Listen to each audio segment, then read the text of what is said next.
Salut les dramavores. Salut Yumiko, comment ça va aujourd'hui? Pas trop fatiguée à force de visionner des dramas? Coucou Mamoto, ça va très bien merci. C'est le printemps, alors un peu de soleil, un petit thé, un bon drama, et voilà, une journée qui s'annonce bien. Et si maintenant on parlait de Queen of Tears? Queen of Tears, en quelques mots, c'est l'histoire d'un pauvre type, Baek Yoon-hoon. Enfin pauvre, vous avez compris, c'est une figure de style, parce que côté argent, dans la famille, il n'y a pas de problème, ils sont riches. Le problème pour lui, c'est plutôt la vie infernale qu'il mène à cause de sa femme, Hong-Wen. Une femme froide, qui n'a pas de sentiments, ce qui lui complique bien la vie au quotidien. Yoon-woo n'en peut plus de la vie. Chaque fête de famille est préparée par les gendres. Côté ambiance, c'est vraiment pas le top. Chacun a un procès en cours contre un autre et le pire de tous, c'est sûrement le beau-père qui considère tout départ comme une trahison qu'il faut venger. Même s'il veut divorcer, il y a quand même de quoi avoir peur des conséquences. Au moment même où il décide enfin d'évoquer le sujet avec sa femme, miracle. Cette dernière lui annonce qu'il ne lui reste que 3 mois à vivre. Je sais pas pourquoi, mais il a l'air soulagé, notre garçon. Alors Mamoto, quelles sont tes impressions de ce début? Ah, la reine des larmes. Ou comment je me suis retrouvée accro dès le générique. Cette série est comme une bombe à émotions qui explose dès le début. Boum! Les décors sont tellement somptueux que même ma décoration très cocooning fait pas le figure à côté. Entre les voyages en hélico et les lieux de vie dignes d'un palace 5 étoiles, je me demande si je ne devrais pas faire un crédit auprès de ma banque pour vivre comme eux. Quoique non. En réalité, je rêve d'une simple petite maison à rénover avec un terrain pas trop grand pour ma petite terreur. Côté réalisation, c'est comme si chaque plan était une œuvre d'art. Les paysages printaniers sont si beaux que j'ai failli sortir mon kit de camping pour les rejoindre. Et les acteurs, ils ont une chimie tellement forte que même les chimistes sont verts de jalousie. Quant au scénario, il est tellement bien ficelé que Ficello a du souci à se faire. Vous savez, ce fameux petit fromage rigolo dont on a vu la publicité de longs moments à la télé. Et l'humour, il est là, bien dosé, pour vous faire rire aux éclats juste avant de vous arracher une petite larmichette. La reine des larmes a su conquérir mon cœur plus vite que les abdos de Song Kang. C'est pour dire le niveau.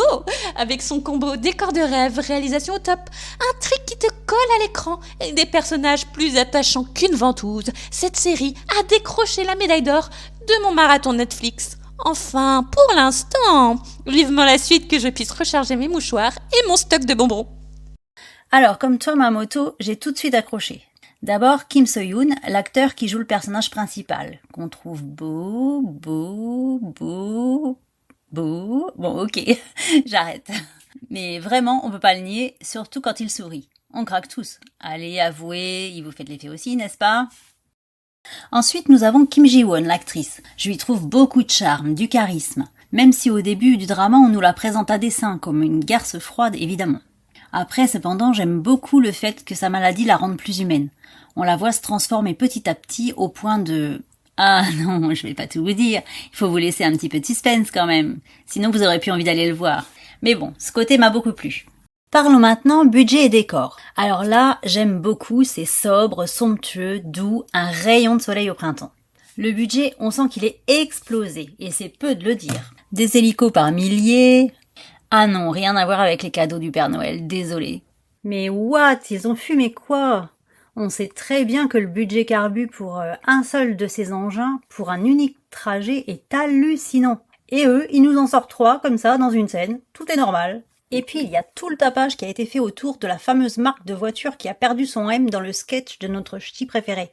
Ça a fait couler pas mal d'encre, surtout quand le gamin récite en détail les caractéristiques de l'un des moteurs de la série, avant de supplier la riche héritière de monter y faire un tour. Lol. Alors autre chose qui est vraiment sympa, c'est le drama fait le plein d'acteurs assez connus et qu'on aime. Alors là, vraiment, c'est cool. Et puis ce ne serait pas complet si je ne vous parlais pas du plus de la série. Je dirais que les yeux aiguisés des graphistes et autres passionnés de genre cinéma l'auront évidemment remarqué. L'utilisation des IA pour fabriquer un sanglier assez impressionnant. Et un acteur en face prêt à tout pour sauver sa belle. Même l'acteur est passé sous l'IA, croyez-moi. Même si l'image ne dure qu'une seconde, elle est parfaitement synchronisée avec le reste de la scène pour qu'on ne voit pas trop l'effet des IA. Tout le monde sur le tournage a dû être bien content de pouvoir tourner la scène en mode sécurité. Ces premiers épisodes m'ont convaincue et conquise aussi. Tout ceci, plus l'humour noir présent dans pas mal d'endroits dans la série, la rendent vraiment très attrayante. Au point que chaque épisode, qui dure pourtant 1h30, nous paraisse court et fluide à souhait. Autant vous dire que chez Yumiko Like It, on attend la suite avec impatience. Et vous?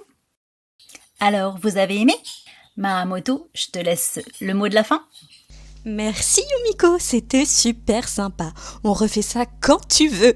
Vous ne m'avez pas tellement entendu car j'ai pris mes jambes à mon cou après avoir vu ce sanglier des enfers. Aïe, aïe, aïe, aïe. Allez, n'oubliez pas d'actionner le petit pouce bleu. Ciao!